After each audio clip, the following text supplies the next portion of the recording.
Hello everyone, welcome to my YouTube channel. This is Parveen from Learning Academy. I hope you all are doing very well.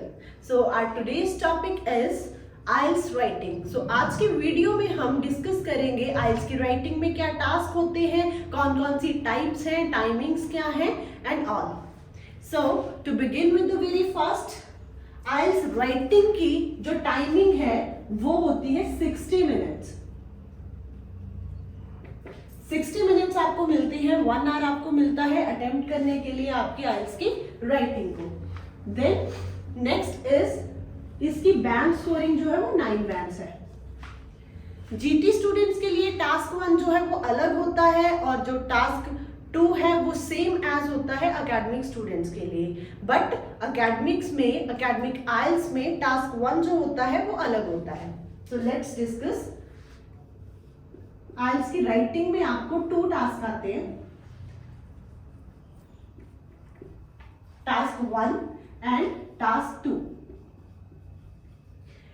सो इसकी time डिवाइडेशन हम खुद ही करते हैं कि 20 minutes we will give to task 1 and remaining 40 minutes we give to task 2. Task 1 में for GT students उनके लिए letter writing आती है एंड अकेडमिक स्टूडेंट्स के लिए इलिस्ट्रेशंस आती हैं.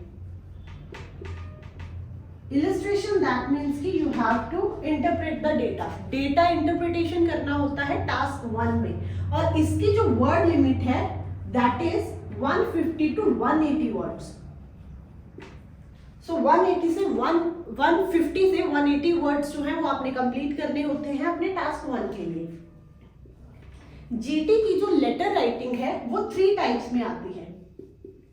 या तो आपको फॉर्मल लेटर आ सकता है, या सेमी फॉर्मल, या फिर इनफॉर्मल. सो ये 3 बेसिक टाइप्स हैं लेटर राइटिंग की. सो इनमें डिफरेंस क्या है? फॉर्मल लेटर जो है उसमें वो लेटर आपको आ सकता है कि आपको एक स्टेटमेंट दी होगी, आपने लेटर लिखना है अपने मैनेजर को, अपने बॉस को, या कोई भी हायर अथॉरिटी को जिसको आप जस्ट फॉर्मली जानते हो या फिर नहीं भी जानते हो, तो वो आएंगे आपके फॉर्मल लेटर में. Then second one is semi formal.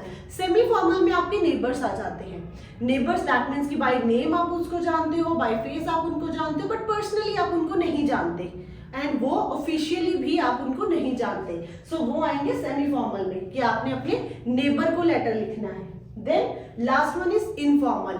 So informal में आपके पेरेंट्स एंड फ्रेंड्स आते हैं, फैमिली एंड फ्रेंड्स आते हैं इनफॉर्मल में. सो इनफॉर्मल के चांसेस ओनली 1% होते हैं, बहुत कम चांसेस होते हैं इनफॉर्मल लेटर आने के टेस्ट में. फॉर्मल और सेमी फॉर्मल दोनों ही सेम एज होते हैं, सो ज्यादा कोई डिफरेंस नहीं है इनमें. देन अकेडमिक में आपको टाइप्स ऑफ ग्राफ आते हैं जिसमें आपने डेटा इंटरप्रिटेशन करना होता है. सो डेटा इंटरप्रिटेशन में जो टाइप्स ऑफ ग्राफ आपके रहते हैं वो आता है, या तो आपको लाइन ग्राफ आ जाएगा, बार ग्राफ आ जाएगा, चार्ट्स में पाई चार्ट आ जाएगा,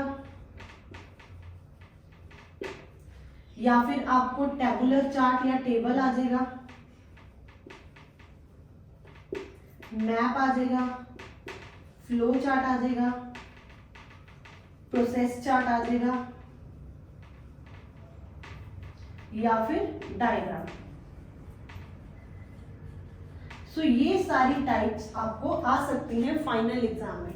सो लाइन ग्राफ क्या होता है? लाइन ग्राफ होता है जो ग्राफ, जिस ग्राफ में एक लाइन ड्रॉ होगी. ठीक है, सो this is called line graph. एक लाइन भी हो सकती है, 2 लाइन भी हो सकती है, 3 लाइन भी हो सकती है. जिसमें एक लाइन होगी उसको हम बोलते हैं मोनोलाइन ग्राफ, और जिसमें 2 से ज्यादा लाइंस होंगी या 2 लाइंस होंगी उसको हम बोलते हैं polyline graph. This is monoline graph, this is polyline graph.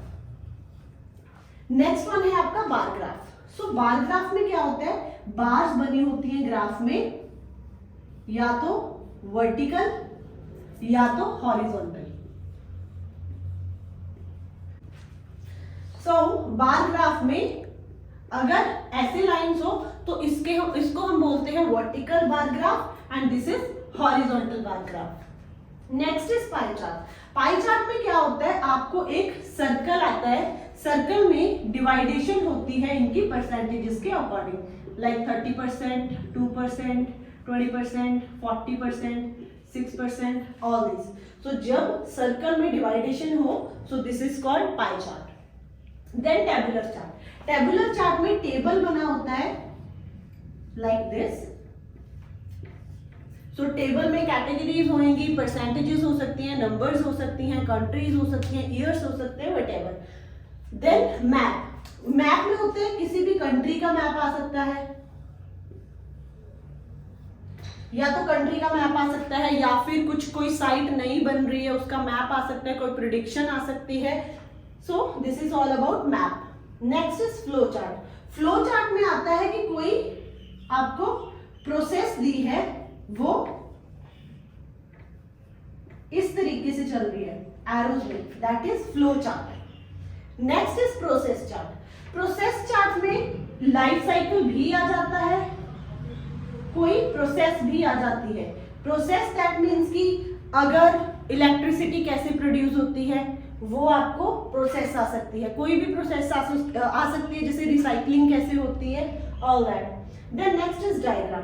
Diagram में कुछ भी आ सकता है, कोई पिक्चर आ सकती है आपको बनाई हुई, या फिर कोई और डायग्राम आ सकता है जिसके बारे में आपने इलिस्ट्रेट करना होता है, जिसके बारे में डेटा जो है आपने इंटरप्रेट करना है अपने 150 से 180 वर्ड्स में। सो this is all about task 1 for IELTS academic students.